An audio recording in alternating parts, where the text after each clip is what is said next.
তোমাকে দেখে বেরোবো একটাকে হাঁকা হাঁকা আমাকে ভয়ের সাথে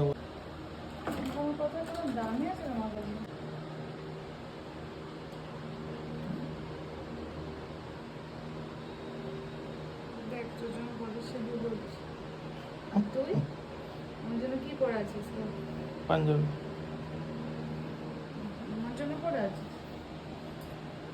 এই তোমার জন্য তো সব তোমার জন্য তো সব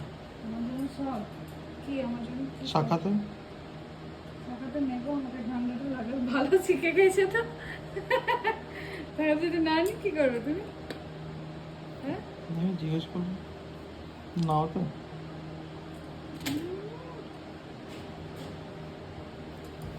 তোমাকেও করে দিই। শুভশ্রীকে দেখেছ কিরকম নিল বড় মায়ের কাছ থেকে ছেড়ে নিয়ে দিচ্ছে। বেশ ঠিক আছে যে যা নিচে নিয়েছে আমাদের যেতে হবে ওটাই দিয়েছে